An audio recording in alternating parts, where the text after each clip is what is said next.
Hello, everyone, and welcome to the Vegan Spirituality Online Gathering. My name is Lisa Levinson. I'm one of your co-hosts. I work for In Defense of Animals, and we put this Vegan Spirituality Online Gathering together to offer emotional and spiritual tools for animal activists. And our big goal is here with this program is to explore veganism as a spiritual practice. We have vegan spirituality groups across the country in many different cities, and we hope you can join them. You can tune in to find more about them on our website, which is veganspirituality.com. And we also have a Facebook page, which is Vegan Spirituality Community. I'm super excited because we actually just got back from our annual Vegan Spirituality Retreat in Gainesville, Florida. It was held at the Jungle Friends Primate Sanctuary. It was such a fun experience. We had Ray Sikora as our speaker, and Judy Carmen, my co-host, and I were there, and we had a wonderful opportunity to really put this into action. We had a wonderful blessing of the animals, and we had about 45 people join us for a wonderful weekend that included a tour of the monkeys' habitats and really having time to connect with one another and build vegan community. So thanks to everyone who joined us for that, and hopefully other people can join us for our next one, which will likely be in the New York area. So at this time, I'd like to turn it over to my co-host, Judy Carmen, and she's the author of Peace to All Beings, and she will introduce our featured guest today. Hi, everybody. It's Judy here. And yes, I'm so excited to introduce our guest, Rabbi Dr. Shmuly Yanklowitz. He is the president and dean of the Valley Beit Midrash, and I may be mispronouncing some of these, so forgive me. He's also the founder and president of Yuri El Tzedek. You'll have to correct me when you get on, Rabbi. And this last one that I mentioned is an organization guided by Torah values and dedicated to combating suffering and oppression. The group recently launched campaigns on prison reform and business ethics. He's also the founder and CEO of the Jewish animal welfare organization Shamayim V'Aretz Institute, and the author of 10 books on Jewish ethics. One is titled The Soul of Jewish Social Justice. Newsweek named Rabbi Shmuly one of the top 50 rabbis in America, and the Forward named him one of the 50 most influential Jews. Shmuly lives in Scottsdale, Arizona, with his wife and 3 children. And I wanted to mention on the website for the Newsweek article, I found this, quote, at 31, Shmuly Yanklowitz is Orthodoxy's most prominent voice on social justice and has a resume longer than many rabbinic leaders twice his age. Newsweek also mentioned that he is a rabbinic representative at the World Economic Forum in Davos, Switzerland. So we are extremely blessed and honored to have you with us, Rabbi. Oh, my goodness, your accomplishments are amazing. And we're very excited to learn more about your journey to veganism and how your religion influenced your decision to live a vegan lifestyle.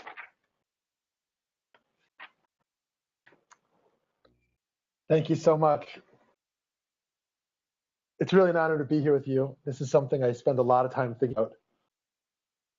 about veganism, thinking about spirituality and the interconnection between the two. And the first question was, what led me to this?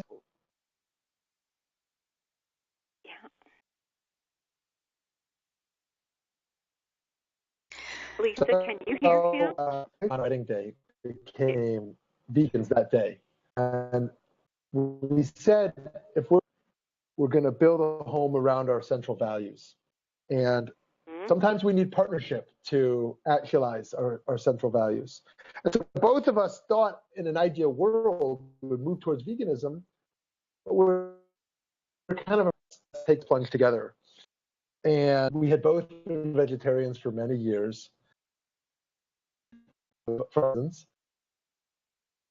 And we needed to see inspiration.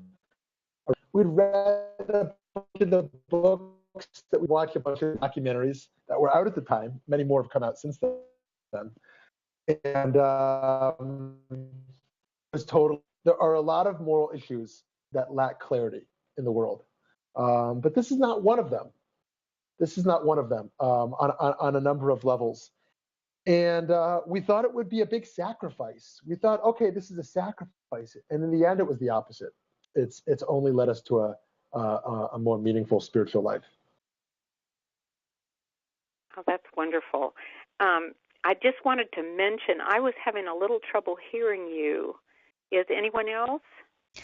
Judy, part of it is the internet is dropping out a bit on Rabbi Shmuly's end, so those little lapses will happen, but we're hearing most of what you have to say, so it's pretty good. If it does sound, if we don't get most of it, we may ask you to join in on the phone, but for now it sounds good.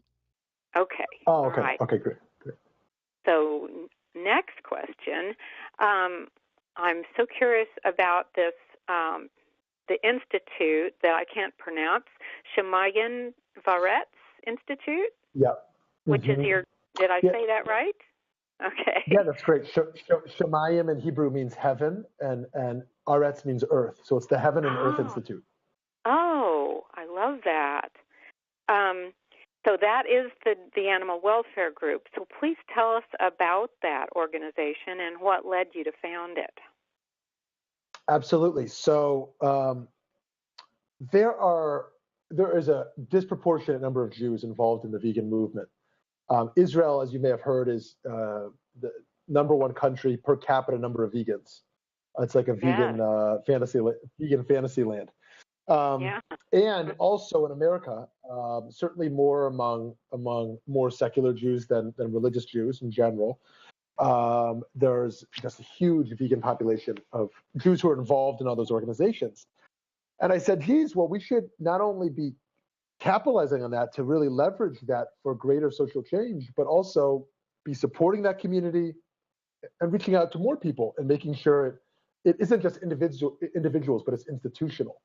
Because Jews can't only celebrate. We also have a lot of problems on this front. There's a lot of synagogues that have not evolved in terms of what they serve. And the kosher industry itself has its own challenges. So Shamayim V'Aretz was started to be a spiritual center, to be an educational center, and to train leadership. We have annual spiritual retreats for people to socially connect and to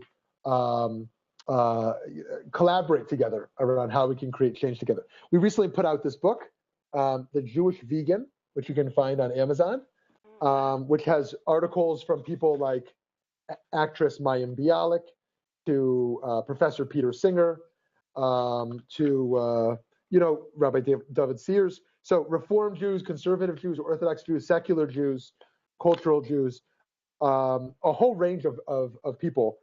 So that was something exciting in trying to stimulate more thought and action around this. And it's only been a few years since we've had this organization, but it's really been a force. And we're working to fundraise so that we can hire full-time staff. We've had some it's not my job. I founded it and I sort of lead it on a board level, but it's been very important to me. Is there a website for it? Yeah, ShamayimV'Aretz.org, which if I'm going to type this in the chat over there so people know the spelling. I don't know if everyone can see that. Yes, everyone will be able to see it. Okay. Yeah. ShamayimV'Aretz.org. Right. I just typed it over there. Okay. Okay, wonderful. Okay. There's also a Facebook page and a Twitter handle also. So. Oh, awesome. And then another organization that you founded, the Uri El Tzedek. How do you say that? Uri Litzedek. Yeah, Uri Litzedek. I know it's a tricky one. And it sounds more general in that it is dedicated to combating suffering and oppression. And Newsweek states that you're Orthodoxy's most prominent voice on social justice. And we're hearing a lot about intersectionality these days, and the different social justice groups working together, or at least seeing their connections. Do you see animal rights as an integral part of all social justice movements? You know, I'm sad to say that. By the way, is my audio okay? Yes, it sounds great. Mm-hmm. It's good. Great. I'm sad to say that animal rights is still outside of the intersectionality. It is very common to be a social justice activist and have enormous amounts of compassion and leadership for immigrants and refugees and women's rights and dozens and dozens of prison reform, dozens and dozens of important issues, and then go, serve burgers at the meeting, which is very strange to me, very sad to me, that we don't see how foundational and interconnected this issue is. But it's not there yet. It's not there yet. And to be sure, I also see the other side. I know a lot of animal rights, animal welfare folks who that's their only issue. They don't think much about other social change issues. They haven't also kind of brought in the intersectionality. So I think both sides can be challenged on that front. But for me, it has to be integrated. I think if the goal is to live a compassionate life, that has to happen at home with family, that has to happen in the workplace and how we treat others at work.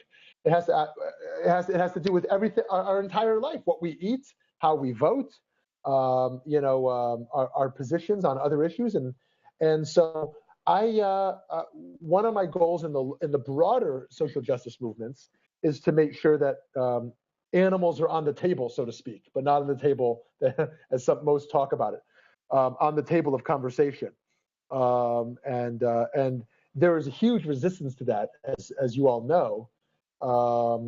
People think it's equating, that all of a sudden we've equated humans and animals by bringing it into the conversation, and that's that's some taboo.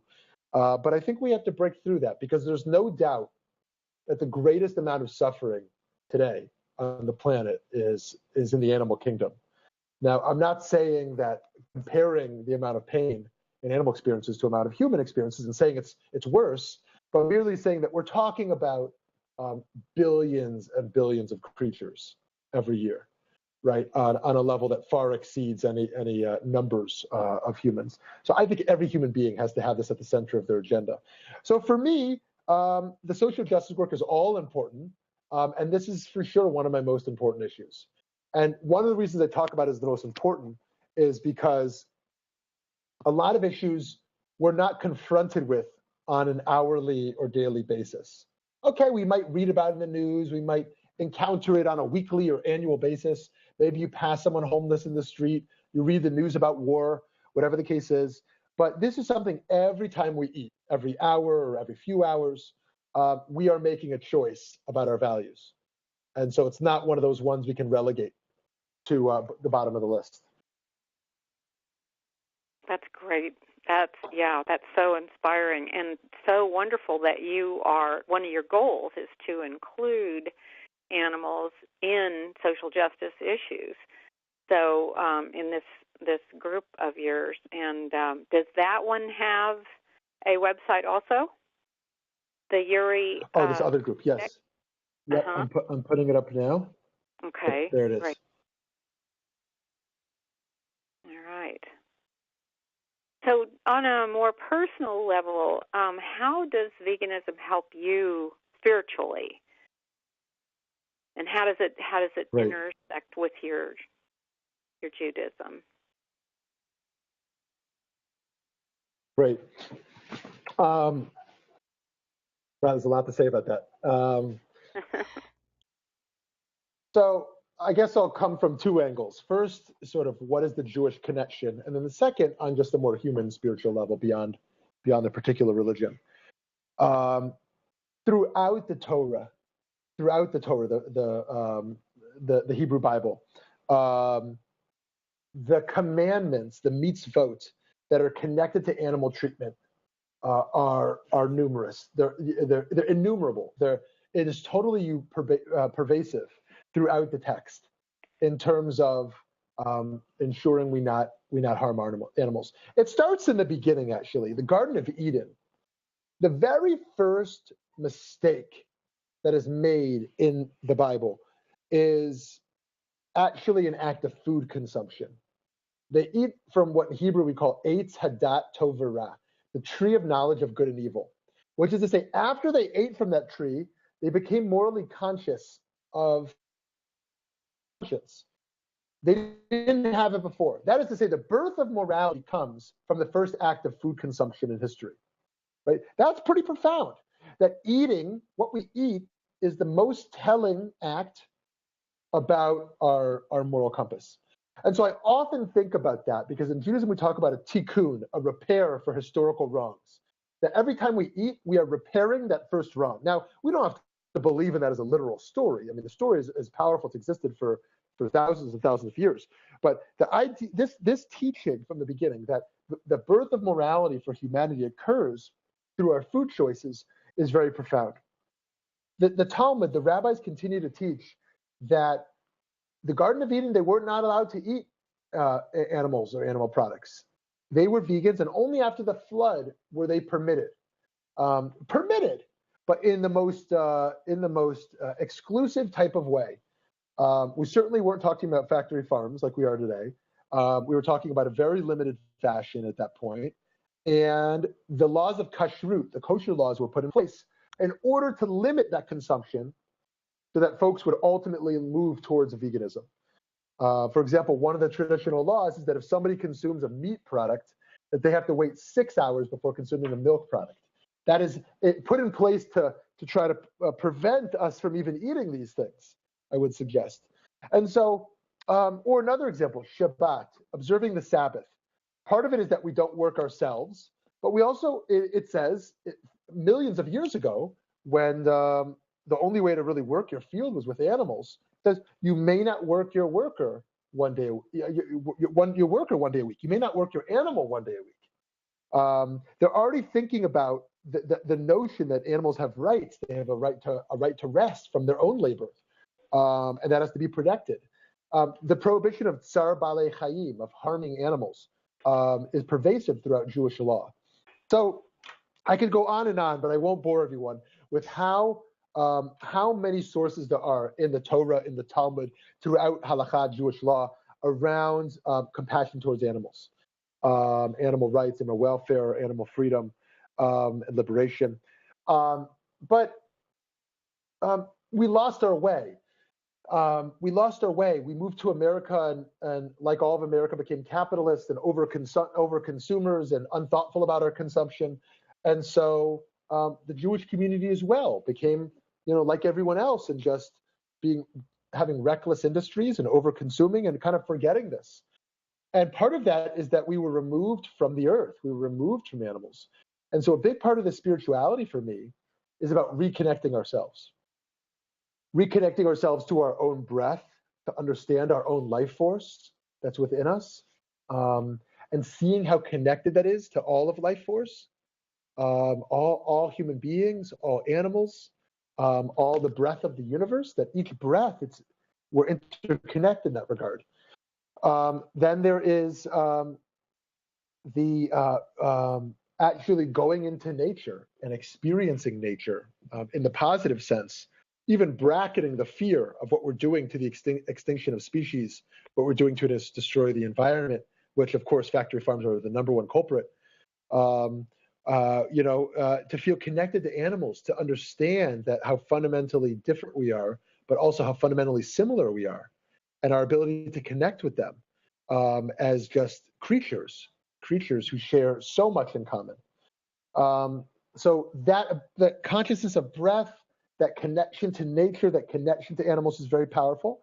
And then there's theology. For me, in many ways, I believe in a theology of reincarnation, which we often think of as an Eastern theology. But Judaism, Jewish mysticism, known as Kabbalah, is very committed to a theology of reincarnation. And part of it is that in a prior life, we may have been an animal. And in a future existence, we may be an animal. And talk about the interconnectedness of our being. it's not just that in this life we have something in common. It's that we are the same. That an animal soul, the Kabbalists teach an animal soul is part of the human soul, part of the human sense. Nefesh behemit, the animal soul is a part of us, but also that we may return to be an animal as well, or we may have already been one. So that sense of those boundaries of what's human and what's animal fundamentally shift. And then the other 2 points I would point out is that is compassion. That for me, the essence of spirituality is compassion. And that sense when I'm eating or whatever products I'm buying, as much as possible, are committed ethos.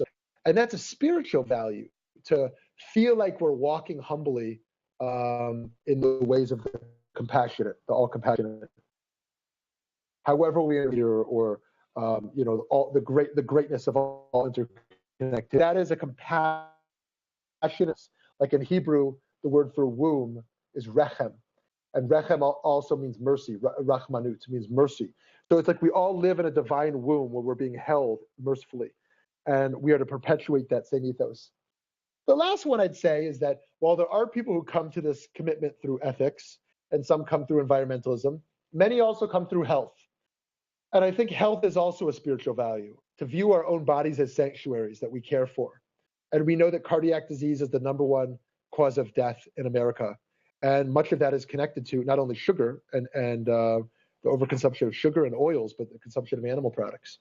And I wrote an article in Forks Over Knives about spirituality and veganism. And I touched on that point there as well, the importance of thinking about our health as a spiritual practice. So let me pause there. Wow. Okay. That was, yes, a lot. And thank you so much. My goodness. That's, and it makes one wonder why more Jewish people aren't vegan. But as you said, many are, a higher number are than the rest of the various faiths. So there's lots of reasons for that, it sounds like. And so very exciting to think that you've got some real traction going here for educating people in your faith. So how does it help you personally to be vegan? Obviously, you mentioned health and compassion and all those things, but one of the things that we deal with as activists, and you're obviously an activist in many realms, it can be very traumatic and demanding to be an activist. And so what advice do you have for us to stay spiritually strong as we continue to work for the liberation of animals, and also to understand the intersectionality of all these issues and see it more holistically? So, I guess my question is, what advice do you have for us to stay spiritually strong? That's the basic question, I guess, and that's something that we deal with a lot on this gathering that we have. Thank you for asking, and I'm so impressed with the work you all do and the importance of this, because I think, in Judaism we talk about rabbis. Rabbis are people who, when the rabbis are burnt out, they can turn to their rabbis who then try to give them inspiration. And I think to go to activists and say, you're the healers of the healers, to say we're going to create a space to comfort and protect and nurture those who are doing this work is just so awesome. There is, I receive a lot of negative pushback. I just wrote an article today, which I just posted here, if you want to look at that, in the forward, critiquing some of the practices in the kosher industry, in particular the kosher meat industry. I've done that a number of times, most controversially in the Wall Street Journal. I had an article in the Wall Street Journal maybe 2 years ago, which I'll try to pull up as we're talking here too. I'm a good multitasker. Actually, maybe you'll tell me if I'm a good multitasker or not. So there's a in this work. There can be, and to protect ourselves. And I think part of that is it's very easy to get very angry. The number of people who don't care. Okay, I just posted the Wall Street Journal article. The number of people who don't care or are part of the problem or even mock those with us with this conviction, it's very easy to feel a lot of anger. And if our finger's on the pulse of the suffering, I know some people can't watch the horrific videos anymore, and those who can, it continues to fuel our own anger. I try not to watch them often, but I try occasionally to do so, even though it's traumatic, just to remind myself of the urgency. And so, yes, this is all happening. And yet, I'm convinced that when we lead from darkness, we produce darkness. And when we lead from anger, when we lead from light, we produce light. And so channeling anger is never productive. Even suppressing it is never productive. But channeling, converting that anger, channeling that anger, the energy positively, is a huge opportunity. Because we know that some spiritualists teach that we should release the anger, and some teach that we should channel it. I'm very much a believer of the latter. I think the anger is important, but it has to be transformed. We don't want to lose that anger, that energy, but we want to channel it ultimately. But it has to fundamentally be changed towards positivity. Because in my belief, the most important activism and advocacy we can do is modeling. Streets, as important it is to write op-eds, as important it is to sign petitions. I'm convinced that when we are good people and we live our values in the public sphere, and we're not just hitting people over the head, yelling at them, but we model it, that people will be inclined towards that. Now, we have to do all that other stuff too, but I think if people only see vegans as, people only see vegans as not friendly people, or as angry people, or as traumatized people, then it's very hard to have that influence. When we were ready to go vegan, a big part of it was that I knew someone who, when I would go out to eat with him, he would order the soy milk instead of the regular milk. He would ask for his food without eggs. And at first I thought it was weird and extreme, but watching him do that showed me it was possible. And because I knew him as a good person in other ways, I wanted to be like him. So I think the modeling is really important. So the positivity is absolutely crucial. So there's that. But that requires a spiritual practice.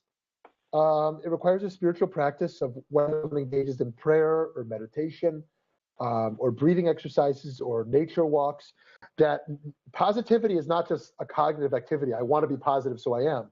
It really requires a spiritual shift within us, that we actually release and channel some of that negativity, and that we cultivate and fill ourselves with light in order to do so. Sadly, a lot of activists are not coming from that place, and you can tell right away. And so there's that component, and I think a part of that is relationships. It's having a nurturing vegan community, friends that we get together with that are supportive. We can talk through stuff. We feel like we are being supported, like we are connected, we're on the same team. But then also, for the folks who don't get this yet, who we're in relationship with, to have positive relationships there. I know many who kind of cut off a lot of those relationships with family or friends because of how painful it is to kind of maintain in those relationships. And I think that everyone has different needs, so I don't want to be critical of that. But I do think that when we cut those off, we lose the potential to have that influence. And we also lose the potential to work on ourselves, to release that anger. That when we can have positive relationships with folks, and really loving relationships who are not living by these ideals, I think it can cultivate a positivity in us as well. So there's that bit. And then we have to use our power base for change. If we're members of churches or of mosques or of synagogues or of secular institutions that are spiritual, that we have to ensure that we're using our influence. Because it's Passover now, I'm reminded of a story of Rabbi Yisrael Salanter, the founder of the Musar movement, which I mentioned in this forward article. And he was asked to certify, Orthodox rabbi in Lithuania, certify a matzah factory that it was kosher. And he inspected it for hours. He looked at all the matzahs, how long did they bake, and how much water was there in there. And after hours, the owner said, "So, will you give us the kosher certification?" It's called a hashgacha. Said, "Absolutely not." I said, "What's the problem? Did we bake it too long? Was there too much water? What was the problem?" He said, "Did you see the women in the back room who are baking the matzah and how hard you've worked them? There's blood on their fingertips. You've worked them so hard. This matzah is not kosher." And his ability to see beyond the surface of reality of what food is and to see the deeper elements of who's behind it. And indeed, there can be blood on our food. Indeed, it's what's behind it. Some people only looked for good taste and good cost, cheap cost. But indeed, food is about much more than that. And I think this is a mystical practice, to see the layers beyond what's in front of us. Human beings who may be suffering, who we might not see initially. What's behind the food and how it affects animals and workers and the environment. And this spiritual practice of learning to see beyond the surface, this mystical dimension, I think is really crucial. The last thing I'll say right now on this, because I've spoken too long, is I think there's nothing richer than the spiritual practice of gratitude and blessings. That before we eat, we recite a blessing. My screen went away. Can you still hear me? Yes. Yeah, we can hear you. Great. Okay. All right. My screen went away, but I can still hear you. So the power of blessings and gratitude. I would recommend everyone trying, if they don't already have a practice here, of engaging a spiritual practice before eating anything. Whether that is a blessing, thank you God for this food, whether that is a meditation on what the food is and what that means to us, whether that is just a statement of thank you to the people who produce this food, to the people who made this food, but a pausing, whether it's 5 seconds or a minute, whatever it is, but a pausing to fill ourselves with gratitude. If we have an eating spiritual practice, not only of the ethical side, but of being able to fill ourselves with positivity and gratitude every time we eat, I think this can be very rich as well. Oh, wonderful. That's a lot of really great ideas. Thank you so much. So I'm betting that there's a lot of questions out there. You gave us so much food for thought there and ideas on how to stay strong. And of course, one of the things was to form a community, and that is what we are trying to do with vegan spirituality. And I agree, that's so important. And then hearing from you with ideas about the power of blessings and all these other things you've mentioned. So is there anything else you'd like to add before we open up for questions? Nope, let's open it up. Okay. Lisa, do we see any in the message box, or is there anybody? Well, first I'd just like to thank Rabbi Shmuly so much for that very inspirational presentation, and your answers were really wonderful to hear and also inspiring. So anyone who's with us, you're welcome to ask questions in a couple ways. You can either type them directly into the chat box, or if you'd like to unmute yourself and ask if you're on the phone, you can press *4. If you are on a computer, you can also open up your webcam yourself. You can go ahead and show your webcam, and we'll be able to see you, and you can ask Rabbi Shmuly directly a question that you might have. So I know, Rabbi, you can check out the chat box. I often will help moderate that too.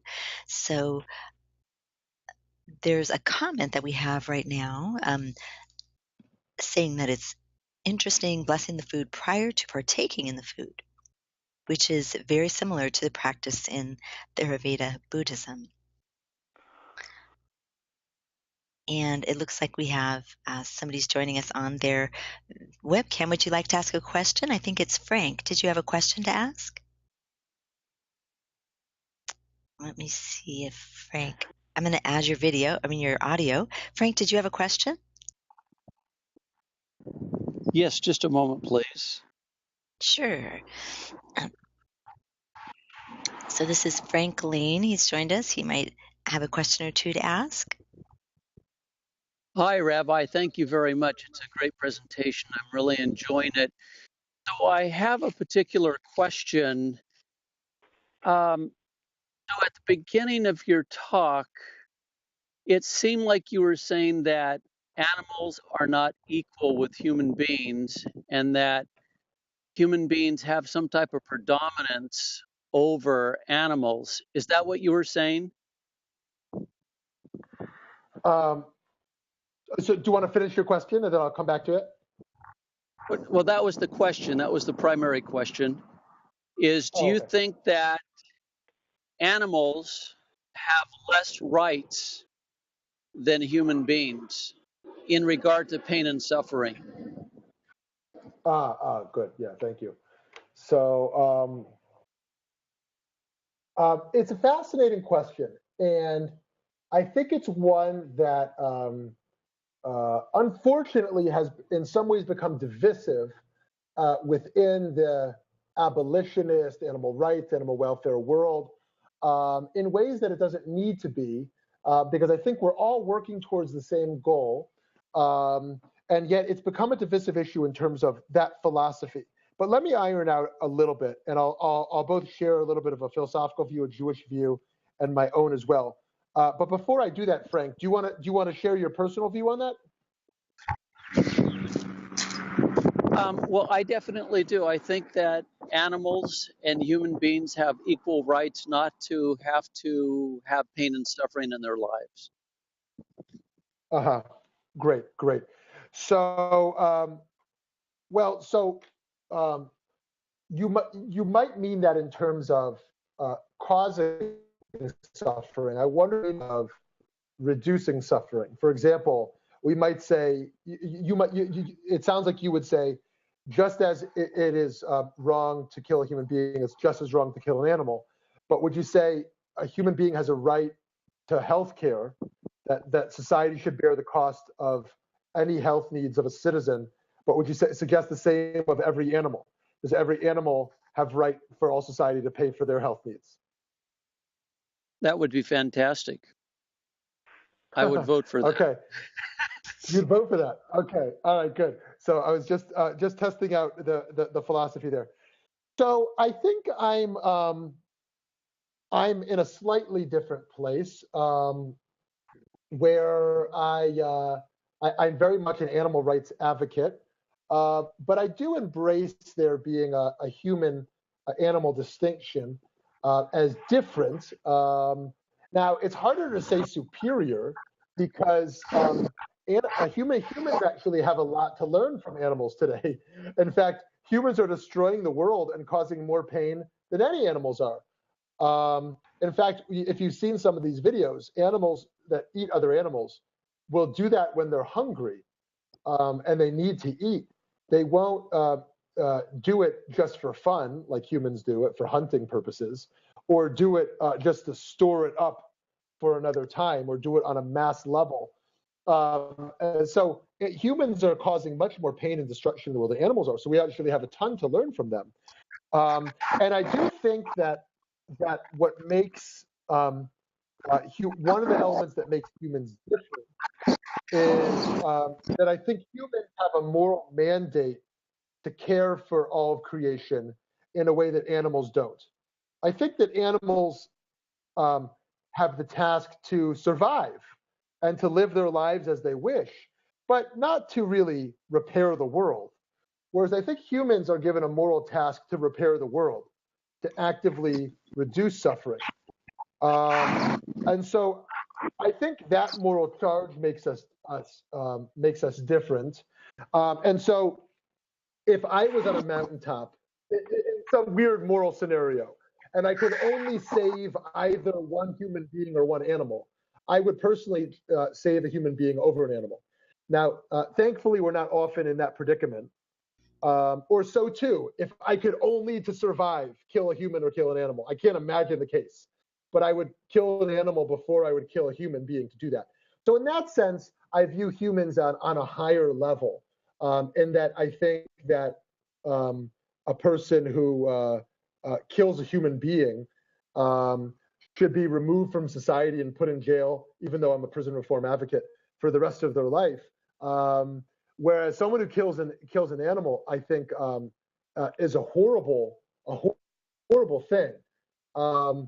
But do I think that all of them at this stage of society should be imprisoned? I would like to get to the point where society operated on such a value of animal life that it was a criminal crime to do that. But in any case, I'm kind of going roundabout. But mainly, I think that our commonalities are much stronger than our differences, and that's why we should care about animal suffering in the ways that we care about human suffering, and do all we can to, and it's no more justifiable. The greatest philosopher in Jewish history, his name was Maimonides, and he said there's no difference between animal suffering and human suffering.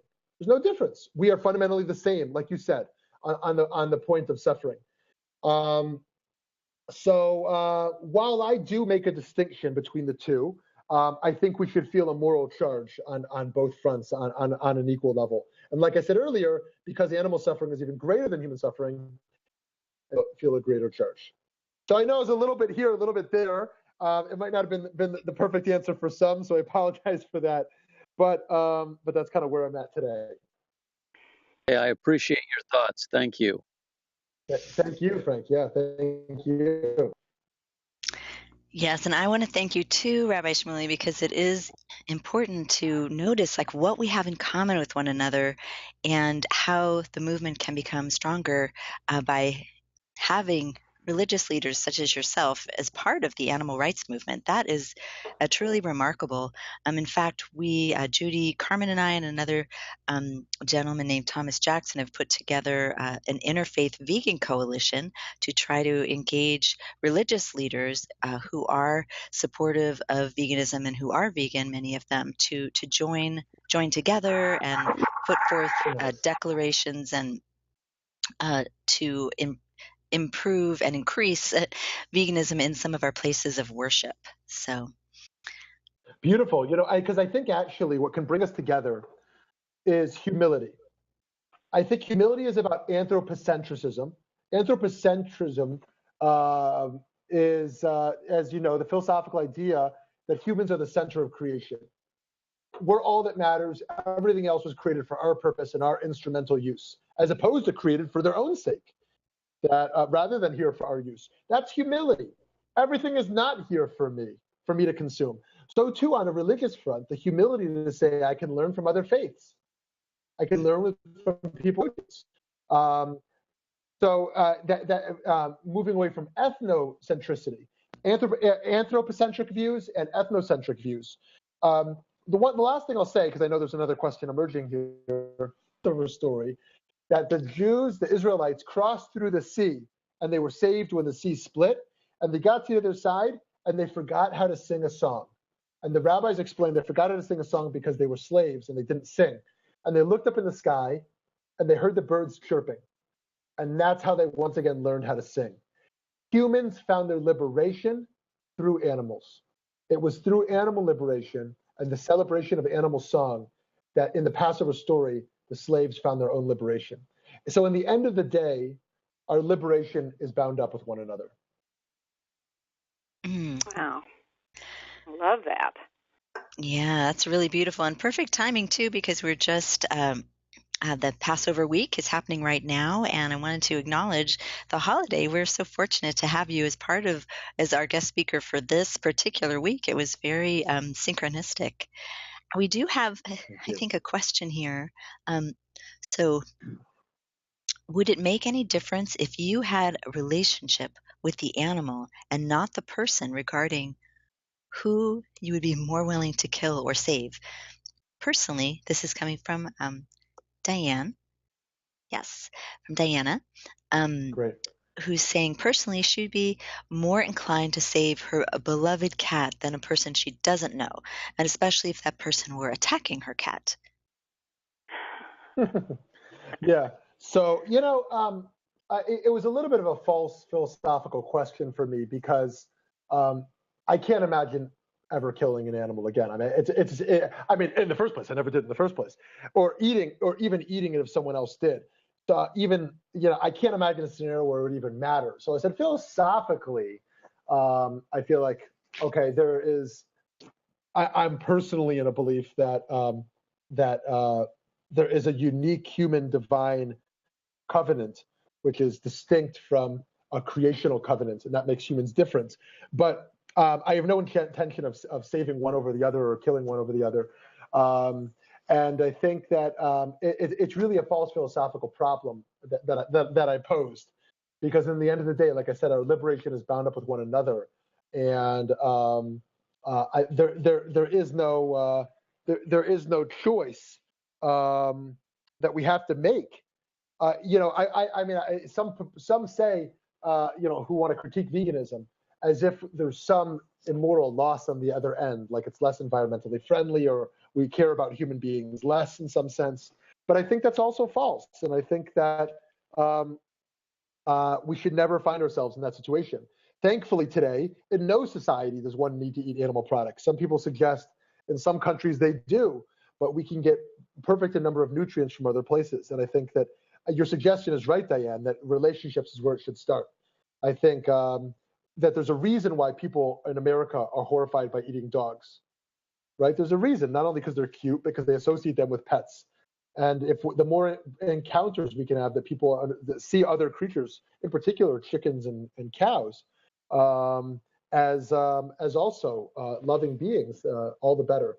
The fish. I mean, it's very sad and astounding to me that people can, see fish in tanks or whatever, and not, and in the restaurant, whatever. I don't need to hash it out, but that sometimes relationships doesn't work. People can actually see the head on their plate and still want to eat it. Part about the human condition.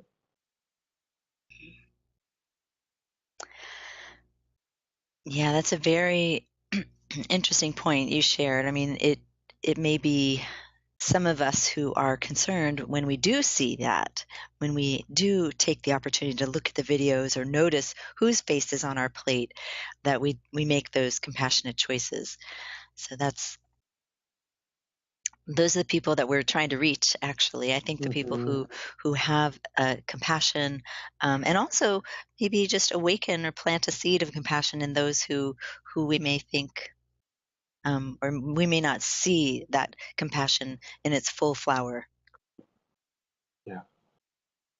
Mm-hmm. So there's another comment here that Passover affirms a great truth that liberty is the inalienable right of every human being. Morris Joseph, and she would add, and animals too. Yeah, absolutely. The Passover story is all about searching for our own freedom, leaving Mitzrayim, leaving the Egypt in our souls. Mitzrayim, which means Egypt in Hebrew, really means leave our narrow places and to get to places of freedom. And we know that to achieve our own freedom means working for others' freedom. And this is very winnable. There's a lot of 2017 in America that are not so winnable. This is very winnable because it's a grassroots movement. It's a grassroots movement to expose people to relationships with animals, to expose people to the films and books, like recently seeing Cowspiracy, or already mentioned, Forks Over Knives, or dozens of films. On Shamayim V'Aretz website, we have a list of a lot of these films recommended. Or a bunch of these books. Like I remember Eating Animals had a big impact on me, and a lot of other books, Peter Singer's works and lots of others. That watching these and sharing these, we can really create change, and creating institutional changes. I think that our synagogues or churches or mosques or whatever spiritual organizations we're part of, we should hold them accountable to operate by these standards in our workplaces as much as we can. And the possibility for wins on this are just enormous. And here's where I differ from some, in that I believe, even though I understand others have a different approach, that we don't only have to advocate veganism. I think we should advocate veganism, but we should also advocate baby steps. For some, that means stopping eating meat. For some, that means a meatless Monday. For some, that means cutting dairy out. or cutting eggs out. I think for us to hold people's hands, not just hit them over the head and say, go vegan tomorrow, because people can't hear that, but to say, let's talk about a step you can take. Let's talk about, how I can help you learn new recipes, this and that, and building a relationship with them so that they can take baby steps in their own life as well. Well, thank you, Rabbi Shmuly, for sharing that. And it is a very inclusive approach that you have, just welcoming people into the community and encouraging them to take a step, whatever step that is. And I was wondering, you do a lot of advocacy work, and I'm wondering, how is it received when you go into some of these Jewish institutions or places of worship and talk about veganism? How is it received? Yeah. There's definitely a range. I think there's people who get it but haven't made changes yet, and so they're very hungry for that support. There's folks who have never thought about it, who are just sort of a little afraid to think about it. We just oftentimes we're so immersed in this, we think everyone else is as well. But surprisingly, some people just have never thought about it. They've never thought about what would make my food eating ethical. They've never thought about what happens behind closed doors. It's very strange to us who think about this all the time. So there's that group. And then there's people who have thought about it and have made a different choice and are even angry or hostile to the conversation. And it's very easy to get into a debate with those people. But I think our job actually is not to get into the angry debates with the extreme group, but really to stay compassionate, stay spiritual, stay connected with the people who are hungry for the change, because they're everywhere. And oftentimes in those educational settings, we get pulled in and roped in to angry debating with the hostile group. And I think instead, let them be where they're at, and let's reach those who have their hearts open, and support their transformation where we can. So I would say there's the full range of responses, as I just shared. And I think that it does take a lot of confidence to go into places, to have the knowledge to talk about this, to, allow some people to kind of put you down or even bully you sometimes, and let that go and not fight them. But to, continue to preach this message. The other thing I would say that has worked well for me is to not just have this be the sole message, but package it within other things that people already agree with. Let's talk about homelessness, and let's talk about human hunger, and let's talk about environmentalism. I'm not going to get a ton of pushback there. And now that we're talking about suffering, and now that we're talking about how we can create change, let's talk about what's happening to animals, and put it on equal footing and get people to talk about it. It's much less intimidating, and a whole bunch of other people are going to come. I'm giving a social justice talk now about a whole range of issues. And people come who wouldn't come if it was just, let's talk about veganism. You get a small group. So if we package it within a whole bunch of other things and put it on equal footing, I think it can get a broader audience. Wow, that is a fantastic strategy. That really is. And it does also address Judy's earlier question about intersectionality, that here we are, yes, we're part of it's all part of social justice. And so too, not just as part of social justice, it's a part of spirituality. Come to a spirituality session. It's not a vegan spirituality session, and in there, we talk about compassion and what it means to think about the spirituality of the food we eat, and gratitude for the food, and how we're living compassionate, and we blend it in. Because otherwise, if it's not blended into institutional life, it remains a fringe movement. There's a vegan center over there, there's a vegan movement over there, rather than bringing it into the mainstream of spirituality, bring it to the mainstream of social justice, where we can reach a lot more people as well. Now, like I said earlier, we need to have vegan centers and vegan movements, because that also fuels the whole system, and it gives us a positive community to support us. But we have to go beyond those as well, I think. That is great. And that's so much, we're in alignment with you and what you're doing. We just are your cheerleaders back here saying, awesome, it's so cool. Thank you, me for you. Thank you. Yeah, so it's wonderful. We're working together, and we do bring Rabbi Shmuly in on the Interfaith Vegan Coalition, also try to keep him updated on what we're doing, and just to stay involved as part of this larger community that is trying to make waves in the religious and spiritual community at large. So thank you very much. I also wanted to just let you know that it's quite an honor to have you here also because my grandfather was a rabbi as well. He was a rabbi in the Reform movement, but I know he would have really enjoyed this conversation Oh, today. wow. Awesome. Oh, wow. Yeah, Amazing. very cool.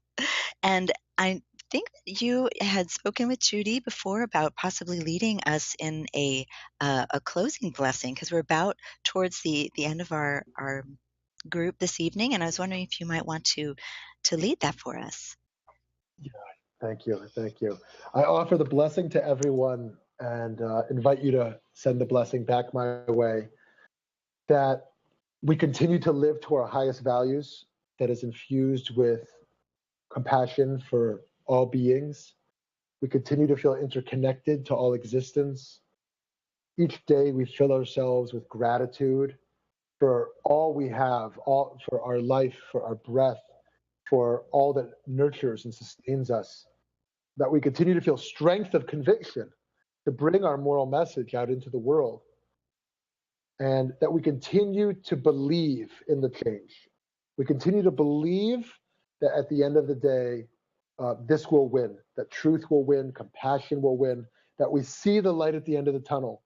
And holding on to that vision gives us a sense of hope and optimism, gives us a deep sense of belief that we're moving towards the light, that the arc of history bends towards justice. May we all be blessed with positivity, health, and long life, and continue to do this work for all of our lives. May you all be blessed, and God willing, back to me as well. Oh, wow. Thank you so very much. I have to say, I really felt that. That's a beautiful blessing. And may everyone allow that blessing to resonate for each of us until we have this opportunity to meet again. And our next online gathering will be also the second Thursday of the month. We will have Frank Lane join us, who was on the call this evening. He's going to share about the Great Compassion March, which he's organizing, and a few other things. So we're looking forward to that. There's a wonderful thank yous in the chat box. So Rabbi Shmuly, if you want to take a quick peek at that and just see all the gratitude going around, and thanks to everyone. If you'd like to unmute yourself so we could have a group goodbye, it's kind of our tradition here. Feel free to do that. And it's really a delight to have everybody with us tonight. We have, I think, not this Thursday, the next Thursday, and 2 Thursdays, we have an activist support group that's online. You can also register for on our events page, which is idausa.org/events. So again, thank you to everyone for joining us, and Judy for co-hosting, and Rabbi Shmuly for being our esteemed guest this evening. Have a wonderful night, everyone. Good night, everyone. Thank you, Rabbi. Good night, everybody. Blessings. Thank you so much. Many blessings. Thank you. Thank you so much. Oh, shalom.